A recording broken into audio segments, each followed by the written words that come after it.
And again, thanks very much for holding these hustings. I'm Saira Weiner, the branch secretary at Liverpool John Moores University.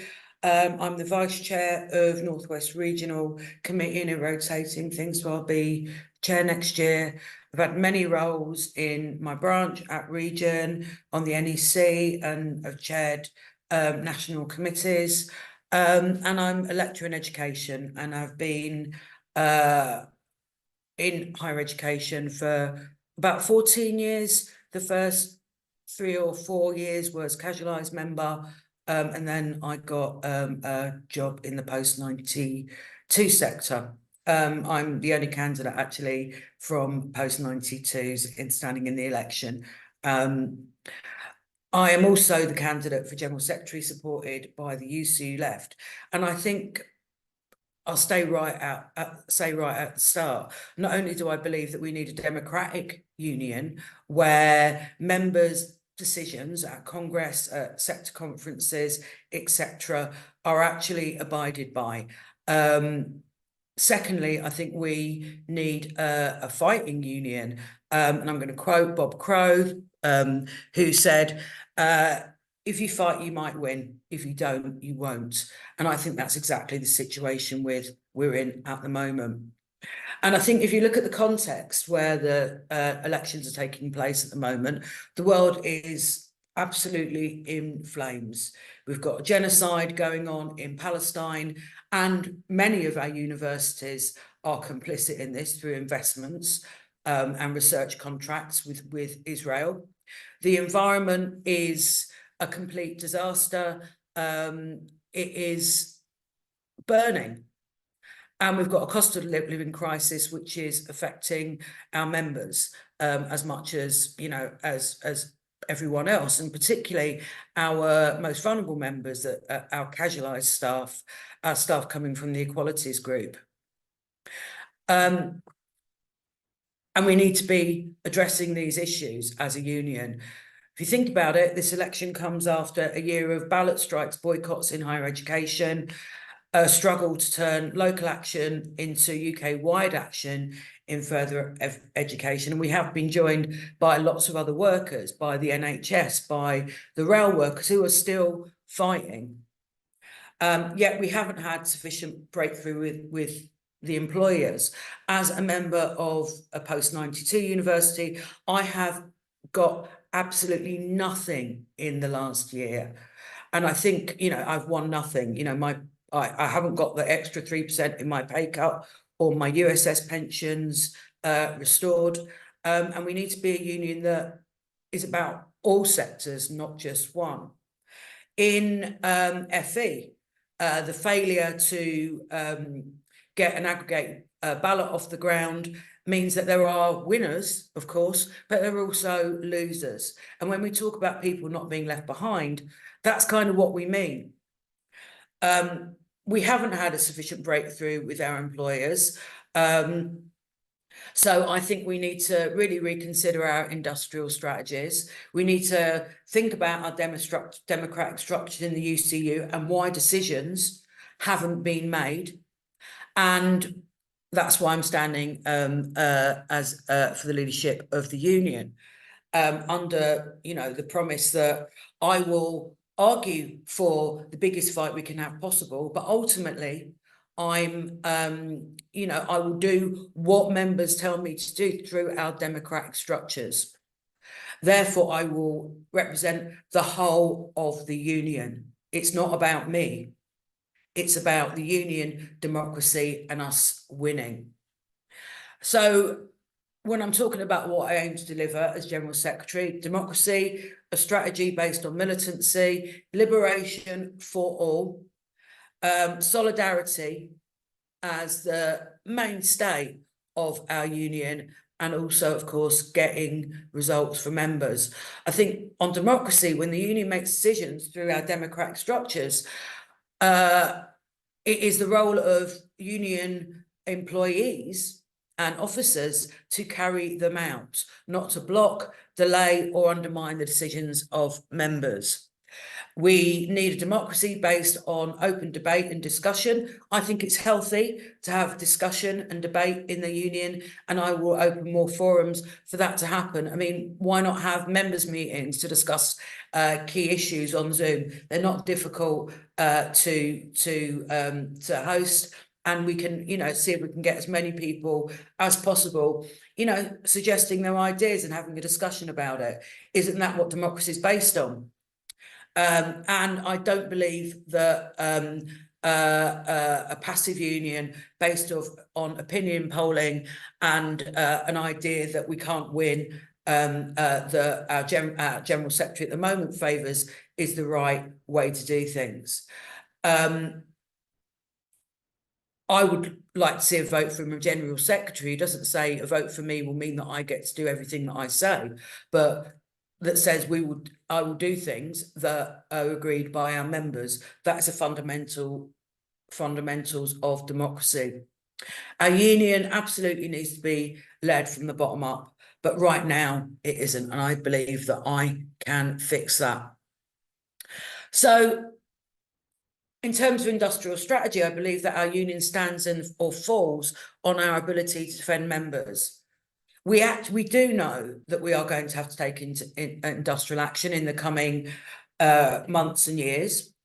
And to be quite frank, I don't think our members can wait until we have built, a union density. You look at the win over USS, actually, it didn't need to stop and wait for density, as the General Secretary now seems to think.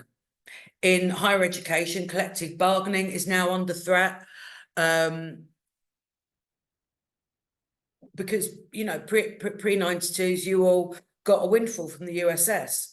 But now we've got the cost of post-92 pensions going up, which is going to inevitably lead, if we don't fight and argue politically and industrially against the cuts, the 5% that is being added to post-92 pension contributions has already started to lead to a wave of redundancies. Our casualised, including our PGR members, have absolutely won nothing in the last few years. Our post-92 members have won absolutely nothing. There have been limited wins for prisons, which is great. Joe said they've won in adult education. I'm not sure where the wins are. But it'll be interesting to know. And we can see that with the employers going ahead on, with the offensive, with cuts, redundancies, restructures in a dozen or more higher education institutions, if we don't respond collectively, I think that we are in for an increase and a real attack, one that goes in further than we've seen before. Now, if you think about it, the USS pension was won back through collective action.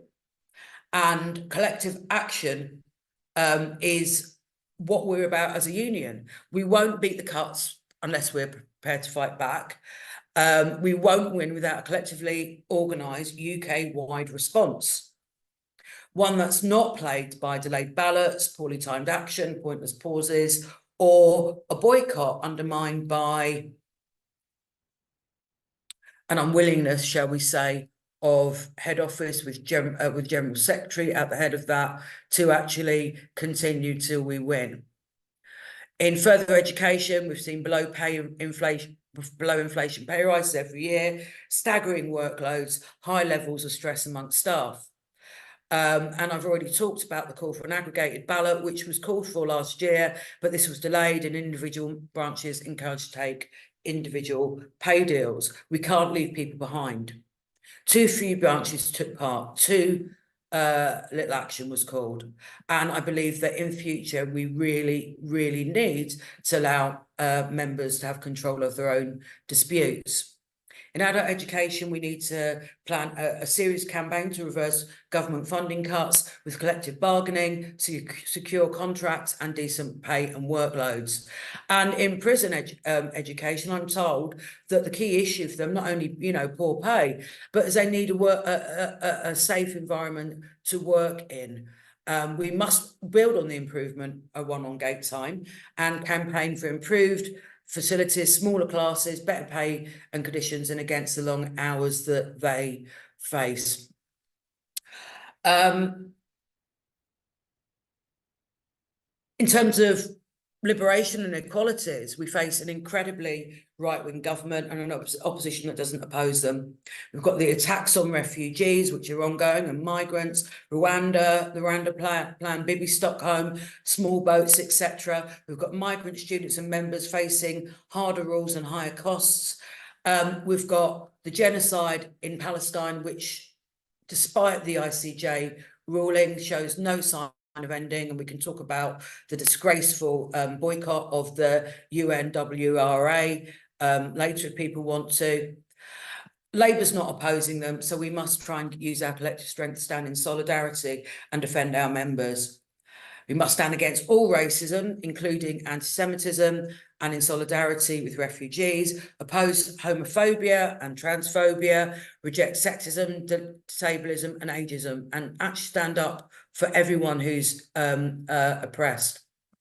And if we look at casualisation, that plagues post-16 education all the way through and is inextricably linked with inequality. You've got women, black migrant and disabled members are the most precariously employed members. So fighting against casualisation and fighting for equality really go hand in hand. And I think we need to do it together, along with pay, along with the other three fights. We can do better as a union to make it more inclusive and accessible and promote rather than sideline our equality committees. And I'll finish on this really. No one changes the world on their own, but when tens of thousands of us join together, we can begin to make a difference. We have to be brave, and we have to be brave together. It's hard being brave on your own. We've got the new minimum service levels law, which is clearly anti-union, and we have to break. We must stand with our other unions to oppose this and call for our members to not comply with it. Trade union relations matter in the UCU, and I'm really concerned about the undermining of the recognition agreement with the Unite for Staff at UCU. And as a General Secretary, it'd be one of the first things I do to abide by their recognition agreement. We're an incredibly strong group of workers. If we stand together, then we can actually beat them. So we need, I think probably that's about time, if I can gauge that. But, you know, I do stand for a different kind of General Secretary than the others. I do believe that we can fight, and we have to fight if we're going to win. And it doesn't matter really who the GS is. There has to be a fighting strategy in our union, and I'm the General Secretary candidate who is offering that. Thank you.